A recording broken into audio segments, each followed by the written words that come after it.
Angin pagi menyapa lembut, menjatuhkan daun-daun yang mulai meranggas.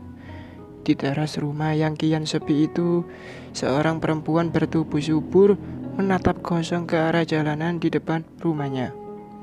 Rumah bertingkat 2 itu tampak lengang. Rumah yang dulu begitu ramai dengan gelak tawa anak-anak. Rumah yang begitu dipenuhi kehangatan cinta sang suami, Imron. Pagi itu, Hasna menghela napas dengan berat. Beban hidup ini membuatnya kian rajin melamun, menelusuri kenangan di tiap sudut waktu yang terasa kian menusuknya. Betapa tidak, hidupnya berubah drastis. Anak-anak yang sudah beranjak dewasa kini pergi untuk menafkahinya. Aisyah, Hasbi, Ganim, Rusti, dan Radit semuanya rela membanting tulang di usia belia demi sang ibu. Teganya kamu, Mas, cecar Hasna sore itu. Kamu tega menikahi Ratna diam-diam. Aku kasihan, Ma. Suaminya meninggal, anaknya juga masih kecil-kecil, jawab Imron. Aku tahu, Mas, dia sahabatku sejak kecil. Bahkan suaminya adalah sahabatmu. Kita bisa menolong dengan cara lain, kan? Semuanya terlanjur, Ma. Imran menunduk. Dia memang bersalah karena tak meminta izin Hasna. Mungkin pesona janda sahabatnya itu terlalu kuat mengalahkan kesetiaannya kepada Hasna. Maafkan aku, Nah. Ratna terisak menghadapi sahabatnya yang kini bermuram durja. Belum kering lidahku menguatkan Murad. Kau ingat, aku berpesan kepadamu. Jika suatu saat kamu menikah lagi, pilihlah pria yang lajang, bukan merebut suami orang. Hasna memandang tajam sahabatnya. Iya, Nah. Pelan Ratna mengangguk. Iya apa, Rat? Iya, karena kamu tidak merebut suami orang, tapi kamu merebut suamiku. Begitu. Hasna makin berang. Tiba-tiba Ratna bersujud di kaki Hasna. Pilu tangisnya membuat Hasna termenung. Bukankah dia yang selama ini membantu ekonomi keluarga Ratna? Tapi inikah balasannya? Takdir memang terkadang sepahit empedu. Hasna yang sedang menikmati rumah tangga dengan tentram tiba-tiba harus merasakan sapuan badai. Biduknya mulai goyah. Sejak menikahi sahabatnya, Imran jarang pulang. Alasannya dia sibuk berbisnis furnitur yang sudah sejak lama digelutinya. Beberapa kali dia meminta izin Hasna menggadaikan sertifikat tanah milik Hasna yang diwariskan mertuanya. Hasna adalah anak pemilik tuan tanah yang terkenal di kampung itu. Usaha yang dijalani Imron sepertinya hanya menjadi sumber penghidupan bagi istri keduanya. Belum lagi, Ratna sekarang hamil. Makin kuatlah posisi Ratna untuk memonopoli Imron. Bulan demi bulan berlalu, Hasna makin terjerembab dalam kepahitan. Hidupnya terombang-ambing dalam pergulatan. Imron sudah jarang memberi nafkah dan berbulan-bulan tidak pulang. Ceraikan saja aku, Mas, isak Hasna. Dengan berat dia menemui suaminya di rumah sahabat yang sudah mempersembahkan neraka di hidupnya. Baiklah Hasna, jika itu maumu, akan kukabulkan sekarang juga. Sungguh tak disangka, suami yang dulu Hasna banggakan, yang selalu menemani pahit dan manis kehidupan dalam kemiskinan, kini dengan mudah menjatuhkan pilihan untuk membuangnya. Ayah, ibu, jika kalian ingin bercerai, saja aku. Tanpa diduga, si sulung Aisyah muncul. Gadis itu merasakan betapa hancurnya perasaan sang ibu. Aisyah, diam. Ini urusan orang tua, bentak Imron. Ayah yang harusnya sadar. Ayah memilih poligami tanpa menyakiti salah seorang istri. Gadis itu terlampau kecewa, tapi dirinya tak ingin melihat keluarganya hancur seketika. Pulang lama, Aisyah memeluk ibunya erat. Tinggalkan ibu. Ibu ingin sendiri, Aisyah. Hasna pergi. Ratna hanya tersenyum licik. Selangkah lagi keinginannya akan tercapai, menjadi istri Imron satu-satunya.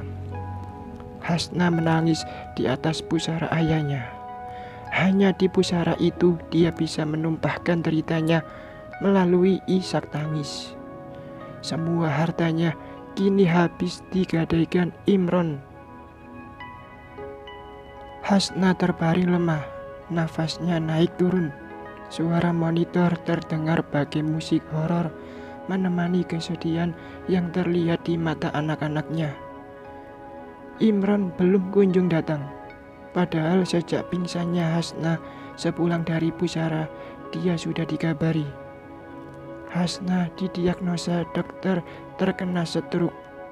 Pembuluh darah di otaknya telah pecah, sehingga kini dia terbaring mati suri. Hasna sebelumnya tak pernah mengeluh sejak Imron menasihatinya mengenai niat menikahi Ratna sebagai upaya menolong sahabatnya. Sebenarnya Hasna bukan seorang penuntut akan keadilan dalam tanggung jawab suaminya, tetapi nuraninya tak dapat dibohongi. Luka yang ditorehkan Ratna dengan diam-diam merebut Imron itulah yang menggerogoti pikirannya lebih dalam. Sejak Imron makin gila dengan menghabiskan harta dan tanpa menengoknya sedikit pun, penyakit Hasna sudah terbentuk. Penyakit batin yang tiba-tiba bisa meledak bagai bom waktu. Pak, kami mohon maaf. Istri Bapak mengalami gagal jantung dan juga pendarahan parah di otaknya. Kami tak dapat menolongnya lagi. Suara dokter tua itu bak halilintar yang menyambar di telinga anak-anak Hasna.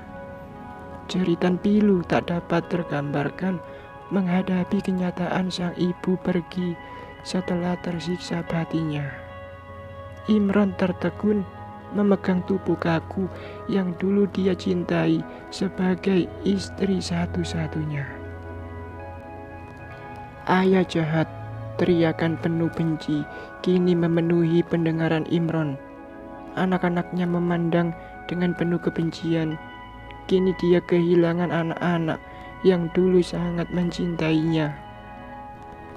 Sejak dulu Ratna cemburu dengan nasib Hasna. Selain mendapatkan suami yang tampan dan harta melimpah, seakan-akan kesempurnaan hidup sahabatnya itu menjadi sembilu dalam hatinya. Sering dia merasa dikasihani oleh keluarga Hasna. Walaupun dalam faktanya Hasna seorang dermawan. Fadli suaminya diberi pekerjaan sebagai pengurus utama ladang dan hektaran sawah keluarga kaya raya itu. Hasna tak sedikit pun membedakan kedudukan dirinya dengan Ratna. Baginya dia sahabat yang sudah dianggap saudara. Tapi hati yang picik tetap bergejolak. Ratna diam-diam menyimpan rasa kepada Imron, pemuda yang dulu dia puja dalam hati. Tetapi orang tua Imron justru melamar Hasna. Apalah daya Ratna yang hanya seorang gadis miskin tak sepadan dengan Hasna yang kaya raya. Niat dalam hatinya makin bulat saat kematian menyambut suaminya. Perempuan itu memang lebih menarik dan cantik walaupun seorang wanita miskin. Ratna berhasil menaklukkan hati Imron yang lemah. Pria parubaya itu kini bertekuk lutut dan lebih memilih tinggal dengan Ratna. Semuanya berkat tangan dingin seorang dukun di kampung nan jauh di sana. Sukma Imron kini terikat hanya kepada Ratna. Semua permintaannya akan dikabulkan tanpa berpikir sedikit pun. Hati Ratna memang tersulut dengki hingga dia nekat melakukan praktek ilmu hitam yang dia pesan dari dukun tua itu. Tinggal menunggu saatnya tiba. Harapannya akan tercapai sempurna. Kini di atas tanah merah yang masih basah, seorang perempuan tersenyum penuh arti, merayakan kemenangan yang baru saja didapatkan. Selamat tinggal, sahabatku. Terima kasih untuk kebahagiaan yang kau berikan kepadaku, gumamnya sambil menabur bunga. Awan perlahan kelam menyambut duka cita mendalam dari kepergian seorang bidadari. Rintik hujan membasahi tanah, mendinginkan sanubari yang terkoyak. Seseorang yang harus terenggut kebahagiaannya oleh angkara murka nafsu seorang Hawa.